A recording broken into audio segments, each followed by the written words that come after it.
안녕하세요. 4차 산업혁명 기획 3주 2차 시강의를 시작하겠습니다.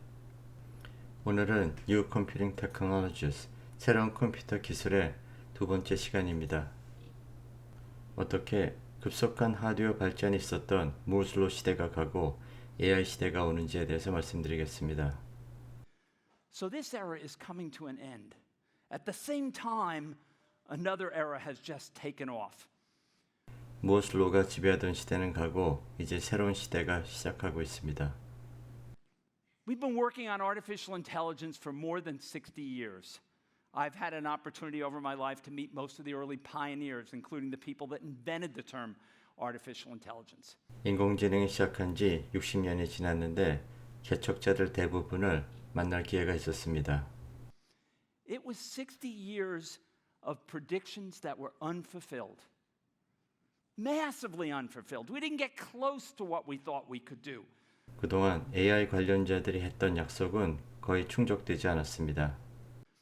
And then all of a sudden, there was a tipping point. 그런데 갑자기 티핑 포인트, 전환점이 생겼습니다. And that tipping point really became visible in 2016 when AlphaGo, the computer program from DeepMind, beat the world's Go champion. 딥마인드 회사의 알파고가 바둑의 세계 챔피언을 이긴 것입니다. This is an incredible breakthrough. And it was incredible not because it just beat it, but because of the way it won the game. 이긴 것이 중요한 것이 아니라 어떻게 이겼느냐가 중요합니다. Previously, computers had first beat humans in checkers, then several decades later in chess. But those were primarily done by brute force. 이전에 체커나 체스는 브루트 포스 방법을 썼습니다. 모든 가능한 경우의 수를 직접 대입해 해결하는 방식이었습니다. 그런데 바둑의 경우는 경우의 수가 너무 많기 때문에 그런 브루트 포스 방식이 불가능합니다. They were done by giving the computer the ability to search further than most people could search. AlphaGo won in a completely different way. It learned to play Go. 알파고는 이전과 완전히 다른 방식으로 정말로 바둑을 배운 것입니다.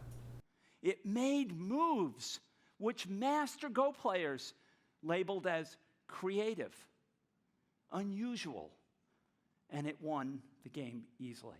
알파고는 창조적이고 비상한 방식으로 바둑을 뒀고 쉽게 이겼습니다. It used reinforcement learning. How did it learn how to play Go so well? By playing itself and continually optimizing the algorithm that would win in every step. 알파고는 강화학습, reinforcement learning을 사용했습니다. 강화학습은 기계학습의 한 영역입니다. 스키너가 발전시킨 행동심리학에서 영감을 받았습니다. 어떤 환경, environment 안에서 정의된 에이전트가 현재의 상태, state를 인식하여 선택 가능한 행동들 중 보상, reward를 최대화하는 행동 혹은 행동 순서를 선택하는 방법입니다. The basis for all this revolution is an important insight that we call deep learning. The key to understanding deep learning and why the breakthrough occurred in machine learning, very simple. What are human brains good at? They're good at learning. 딥러닝에서 브레이크트루가 일어난 것은 인간이 잘하는 학습을 하기 때문입니다. All that we're incredible learning machines. That's what the human brain is. So what do we try to do now in machine learning? Build something that can learn. 머신러닝이 잘할 수 있는 것은 build something that can learn, 뭔가 학습할 수 있는 것을 만들어라입니다. Build something that can learn. So we use these artificial neural networks. They are not replicas of human brains. 인공신경망은 인간의 뉴런으로부터 영감을 얻은 것이지 그대로 복제한 것은 아닙니다.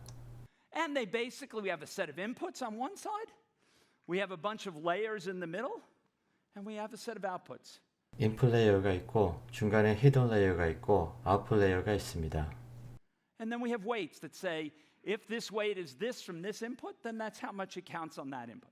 네트워크의 아크마다 웨이트가 정해져 있어 다음 단계로의 영향력을 결정합니다. That's the key insight, the key piece of technology. So, how do we use these? The first thing we do is we train it. Remember, it's stupid. It knows nothing to begin. It's empty. Those weights are all meaningless. So you begin by training it. 처음 웨이트는 비어있고 아무것도 모를 수 있습니다. 우리는 트레인을 통해서 학습을 시작합니다. You take an image you want to recognize. Cat, fierce cat, I suppose, if you want to. But you take a picture of cat. Then you train it. You say, okay, it's a cat. Now let's figure out what those weights should be so that when I put an image of cat over here, I get out cat there. 인풋에서 고양이 사진을 주면 아웃풋에서 고양이라고 classify, 분류할 수 있도록 웨이트가 어떻게 변화해야 되는지를 figure out, 알아냅니다. Train cat. Train with lots of pictures of cats. Create another node, dog. Train with lots of pictures of dogs. Create another node, elephant. Train with lots of pictures of envelope. 많은 고양이 사진과 개 사진으로 훈련을 합니다. Eventually, you get a massive neural network with lots of inputs here, lots of outputs, gigantic number of nodes in between. These things are massive. Think tens, hundreds of thousands of nodes in between, millions of weights. 하나의 신경망에는 수백 수천 개의 노드가 있고 수백만 개의 웨이트가 있을 수 있습니다. And you train it, and you train it, and you train it. Computationally incredibly expensive. 트레인을 반복하는 것은 많은 계산을 필요로 합니다. If I tell it pictures of elephants are cats, it's going to recognize elephants as cats. It doesn't know anything about it. What it knows is statistical properties about what the images look like and how it's been trained. 만일 내가 코끼리와 고양이를 트레인하면 그렇게 분류를 할 것입니다. 이것은 사실 그것에 대해서 아무것도 모릅니다. 단지 statistical property, 통계적 확률일 뿐입니다. So why now? How come all of a sudden we've been able to make this breakthrough? Well, two things occurred that were really crucial. 그렇다면 why now? 왜 지금 그런 일들이 일어날까요? 두 가지 중요한 요인들이 있습니다. First of all, we have enough data to train this. We have enough images on the World Wide Web that have been labeled that say this is a picture of a cat, this is a boat, this is a house, this is a truck. And so we've got massive number of images. In fact, 첫 번째로 인터넷의 발달로 많은 레이블된 이미지 데이터 파일들이 생겼습니다. 즉, 많은 사진들에서 고양이, 보트, 하우스 같은 레이블을 찾을 수 있었습니다. 많은 연구자들이 이미지넷 데이터베이스로부터 이미지를 받아서 연구를 하고 있습니다. then massive computational resources. 두 번째로 필요한 것은 거대한 컴퓨팅 리소스, 자원입니다. We couldn't have done this without cloud computing and the massive resources that I can bring together in cloud computing. So you need lots of computing time, especially for the training effort. 많은 컴퓨팅 타임이 필요하고 클라우드 컴퓨팅 없이는 이를 해결할 수 없습니다. 특히 트레이닝 때 그렇습니다. Put those two together and you can build something that really can do things that begin to be human-like in terms of their ability to recognize things. 레이블된 데이터와 강력한 클라우드 컴퓨팅의 힘을 합치면 최소한 사물 인식을 하는 데 있어서는 인간 같은 능력을 가질 수 있게 됩니다. Another breakthrough, AlphaZero. How far can you take reinforcement learning? Can you teach a computer program to play a game when all it knows are the rules? 또 다른 브레이크스루는 알파제로입니다. 강화학습은 어디까지 발전할 수 있을까요? 컴퓨터 게임을 플레이할 때 아는 것은 룰밖에 없을 때 어떻게 할 수 있을까요? Only knows the rules. So the DeepMind people tried that experiment. They built something called AlphaZero to play chess. Only the rules. It played 44 million games of chess. 스스로 4,400만 번의 게임을 두어 학습을 합니다. 44 million games on thousands of processors in a 24-hour period. And in 24 hours, it was good enough to become the best chess player in the world. 그리고 24시간 뒤에는 세계 최고의 플레이어가 됩니다. 2016년 알파고가 바둑에서 이세돌을 이긴 것은 정말 인공지능의 기념비적인 사건이었습니다. 인공지능 대 인간의 대결이 무엇을 의미하는지 함께 생각해보는 시간을 가지도록 하겠습니다. 먼저 바둑을 두는 룰들을 설명하고 다음에는 인공지능 알고리즘이 어떻게 바둑을 두는데 적용될 수 있는지를 보여드리도록 하겠습니다. Your goal is to create a linked group of your stones that surrounds some empty territory. And when you surround enemy stones, you capture them and remove them from the board. You earn points by surrounding territory, and at the end of the game, the person with the most territory wins. It seems really simple, but then you sit down to play and you realize right away, it's like, well, I technically know what I'm allowed to do, but I have no clue what I should do. 바둑의 룰은 아주 간단하지만 막상 바둑을 두려면 무엇을 해야 될지 알 수가 없습니다. Go is incredibly challenging for computers to tackle because, compared to, say, chess, the number of possible moves in a position is much larger. 바둑은 체스에 비해서 훨씬 어렵습니다. 선택 가능한 수가 훨씬 많기 때문입니다. In chess, it's about 20.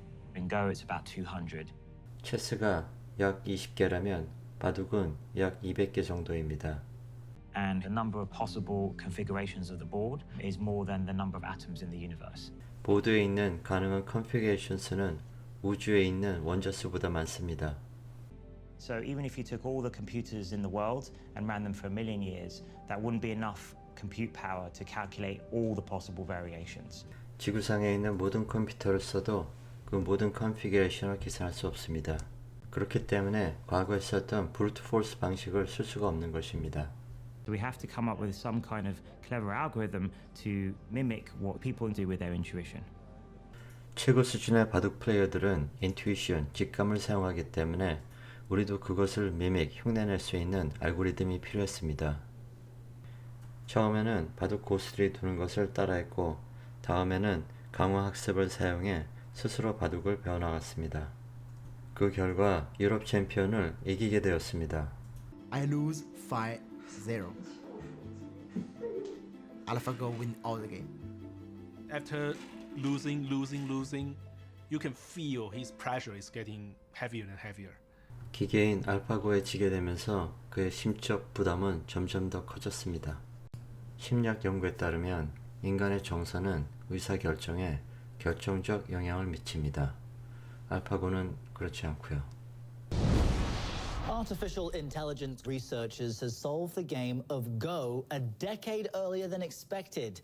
The computer named AlphaGo was able to beat the European human champion. Artificial intelligence researchers have made a significant breakthrough. It really is a big leap forward. 알파고 고가 기대보다 10년 이상 빨리 유로피안 챔피언을 이겼습니다. 이것은 정말 커다란 진전입니다. The way we start off training AlphaGo is by showing it 100,000 games that strong amateurs have played that we've downloaded from the internet. And we first initially get AlphaGo to mimic the human player. 첫 단계는 인터넷에서 10만 개의 아마추어 고수들의 대국을 다운로드 받아서 그대로 미믹 따라하게 하는 것이었습니다. And then through self-playing reinforcement learning, it plays against different versions of itself many millions of times and learns from its errors. 다음은 혼자 플레이를 하면서 강화 학습을 통해 에러를 계속 줄여나갔습니다. What are called deep neural networks, which essentially mimic the web of neurons in the human brain. It's a very old idea. 인간의 뇌를 미믹, 흉내낸 딥 뉴럴 네트워크는 사실 아주 오래된 아이디어입니다. But recently, due to increases in computing power, these neural networks have become extremely powerful, almost overnight. 그런데 컴퓨팅 파워의 발달로 어느 날 갑자기 엄청난 힘을 갖게 됩니다. Big neural networks that operate on big data can achieve surprising things. AlphaGo found a way to learn how to play Go. 인공신경망을 빅데이터로 학습하게 되면 놀라운 일들을 할 수 있습니다. 알파고는 바둑 두는 방법을 배웠습니다. Learning is the key thing here. It's machine learning. The whole beauty of these types of algorithms is that because they're learning for themselves, they can go beyond what we as the programmers know how to do. 머신러닝이 좋은 점은 그들이 스스로 학습할 수 있기 때문에 우리 프로그래머들이 할 수 있는 수준을 넘어선 일을 할 수 있다는 것입니다. And allow us to make new breakthroughs in areas of science and medicine. So AlphaGo is one significant step towards that ultimate goal. 그리고 사이언스와 메디신에서 새로운 브레이크트루, 돌파구를 만들어낼 것입니다. So our program is improving over time, and we want to push the AI algorithm to the limit and see how far this kind of self-improving process can go. 우리의 프로그램이 점점 나아지면서 어디까지 우리가 달성할 수 있는지를 알아보고자 했습니다.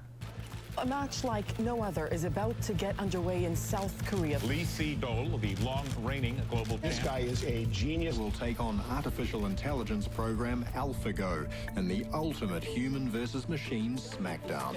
This is a huge moment for both the world of artificial intelligence and I think the world of Go. 알파고 사장은 이번 대국이 인공지능과 바둑 모두의 빅 모먼트라고 이야기를 합니다. We chose Lee Sedol because we wanted a legendary historic player, somebody who has been acknowledged as the greatest player of the last decade. 우리가 이세돌을 선택한 건 그가 지난 10년간 가장 뛰어났던 전설적 플레이어이기 때문입니다. 방심은 하지 않겠습니다만 그래도 아직까진 그래도 제가 조금 부가 있지 않을까 생각하고요. My hope is that it will be either 5-0 for me or maybe 4-1. So the critical point for me is to make sure I do not lose one. 이세돌은 자신이 한 판도 지지 않는 것이 중요하다고 이야기합니다. 이에 대한 딥마인사 사장의 미소가 흥미롭습니다. Fan Hui, who's the European champion, is just a 2-dan professional. On the other hand, the very top, Lee Sedol is 9-dan professional. Lee Sedol is to Go what Roger Federer is to tennis. 기실 어렸을 때는 한두 살 위에 형들을 이기는 재미에 사실 시작을 했고요. 그 이후로는 하나의 창작품을 만든다. 제가 두는 것은 좀 다른 바둑, 좀 색다른 바둑, 자기만의 무언가? 한편 딥마인드의 직원들은 열심히 이세돌과의 대국을 준비합니다. And we lost a game in a way that would have made us look extremely foolish if that happened publicly. It means that we still have work to do and we need to take this really seriously. It's just too much risk that actually we could lose overall. Not only that, but we could lose in a way that makes us look rather silly. 이세돌과의 대국이 얼마나 중요한지 이야기합니다. 질 수 있는데 지더라도 바보처럼 지면 안 된다고 경고합니다. Training our algorithms further, trying to incrementally keep on improving right up to the moment where we have the match. We've collected together people with different skill sets onto the same team. So we have researchers, engineers, evaluation guys. I play with AlphaGo to understand where is a strong point about AlphaGo and where is maybe the weakness. I play the morning, afternoon, all the time. And I found something. I found big weakness about AlphaGo. 이세돌과 역사의 대국을 준비하던 중 알파고의 문제점을 발견했습니다. We can think of there being this space of all the things it knows about, and it knows about most of it extremely well, but then there'll be these tricky lumps of knowledge that it just understands very poorly, and it's really hard for us to characterize when it's going to enter into one of these lumps. 인공지능은 인간이 해내지 못하는 놀라운 일들을 해내기도 하지만 럼프, 문제덩어리도 있습니다. 그것은 알파고에만 있는 것이 아니라 딥러닝 자체에 있는 근본적인 문제입니다. AI를 본격적으로 다루는 주에 이 내용에 대해서 더 자세히 설명해 드리도록 하겠습니다. Well, maybe we just need to be realistic that we've tried a bunch of things and we've come to the point where we said we would actually start freezing the code and saying, look, it's actually not panning out. 개발 책임자가 직원들에게 이제 코드를 프리즈할 때라고 이야기합니다. 너무 패닉하지 말자고 합니다. 드디어 이세돌과 대결의 날이 왔습니다.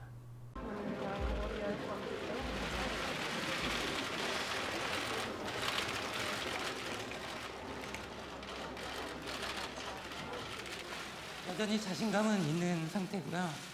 아무래도 역시 아직은 인간의 직관력이나 이런 감각들을 컴퓨터인 인공지능이 따라오기에는 약간 무리가 있지 않나 이렇게 생각을 해서 제가 꼭 인간의 그런 걸 지켜낼 수 있도록 최선을 다하겠습니다.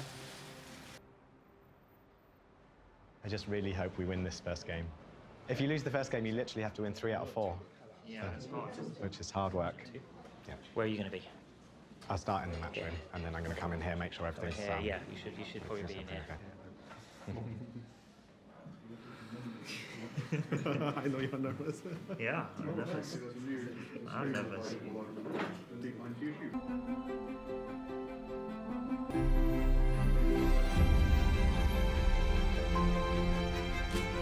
이 대국은 중국룰을 적용하며 검은 7시 반입니다. 제한 시간은 각자 2시간에 60초 3회입니다.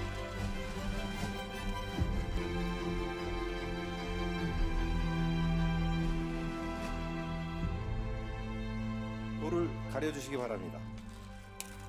이세돌보다 뭐 선택하셨습니다. 대국을 시작해 주시기 바랍니다.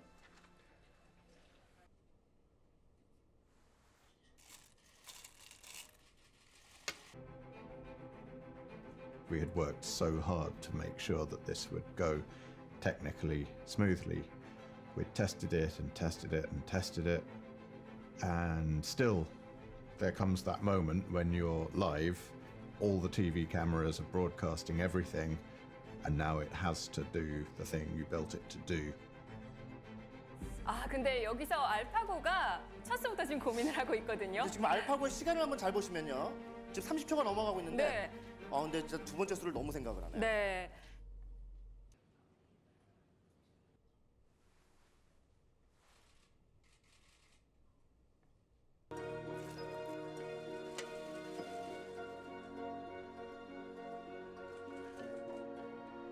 I was a bit nervous. It's the first time that I sit in front of a world-class Go player. And I actually can feel the spirit and courtesy of a great Go player like Lee Sedol.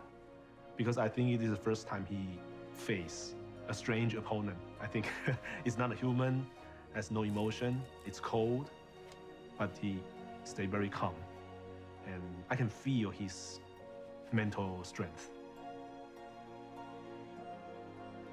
이세돌이 강한 정신력으로 바둑에 집중하는 동안 딥마인드에는 어떤 일이 일어나고 있는지 알아보겠습니다. There's the policy network, which was trained on high-level games to imitate those players. And then we have a second component, we call this the value net. And it can evaluate the board position and say what is the probability of winning in this particular position. And then third component is the tree search, where it would look through different variations of the game and try to figure out what will happen in the future. So if we now take a position like this, first the policy network would scan the position and come up with what would be the interesting spots to play. And it builds up a tree of variations and it then employs this value net that tells it how promising is the outcome of this particular variation. 이렇게 알파고는 미래에 일어날 일을 확률적으로 예측하여 바둑을 둡니다. 그래서 인간은 절대 생각 못하는 수라고 하는 제2국의 37수의 순간으로 가시겠습니다. 알파고는 관습에 얽매이지 않고 승리 확률을 맥시마이즈하는 방식으로 바둑을 둡니다. 와, 정말 생각지도 못한. Value. That's a very surprising move. I thought it was a mistake. When I see this move, for me it's just the big shock. What? Normally human we never play this one because it's bad. It's just bad. We don't know why. It's bad. But it's a little bit high. Yeah. It's fifth line. Normally you don't make a shoulder hit on the fifth line. So coming on top of a fourth line stone is really unusual. Yeah, that's an exciting move. I think we've seen an original move here. That's the kind of move that you play Go for. Hey. Interesting stuff. This fifth line shoulder hit was I wasn't expecting that. I don't really know if it's a good or bad move at this point. The professional commentators almost unanimously said that not a single human player would have chosen move 37. So I actually had to poke around in AlphaGo to see what AlphaGo thought. And AlphaGo actually agreed with that assessment. AlphaGo said there was a 1 in 10,000 probability that move 37 would have been played by a human player. So it knew that this was an extremely unlikely move. It went beyond its human guide and it came up with something new and creative and different. 알파고 개발 책임자도 37번 수가 너무 놀라워서 알파고의 생각을 물어봤습니다. 그랬더니 알파고도 인정합니다. 인간 바둑기사가 이 수를 들 확률은 10,000분의 1에 불과하다고 합니다. 그러나 누구보다 가장 놀란 사람은 이세돌 9단이었습니다.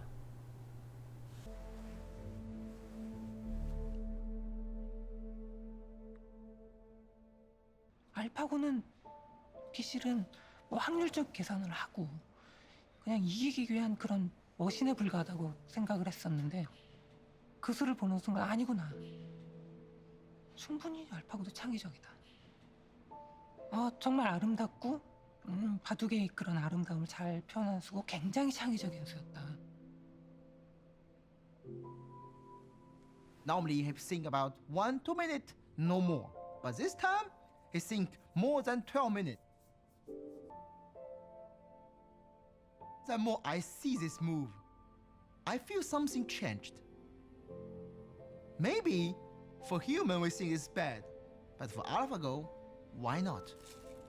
Go is like geopolitics, like something small that happens here can have a ripple effect, hours down the road in a different part of the board.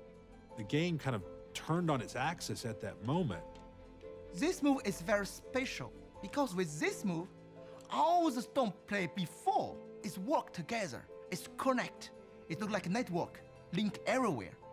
It's very special, very special.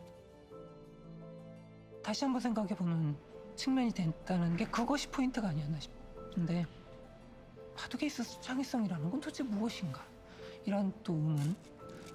하여튼 굉장히 의미 있는 수가 아니었나. This is a tough game for Lee Sedol. AlphaGo is just not letting Lee Sedol do what he wants. Right. Black has almost 60 points. Oh, that's a lot. That's not a good sign. Oh. Isidol just slapped himself on the side of the head. Oh, wow. I think Black's ahead at this point. It's looking good, isn't it? We're on that steady path now. I just see Lysidal. He lose so much. Normally we resent before long time ago, but he won't try. He play. He just don't want to resign.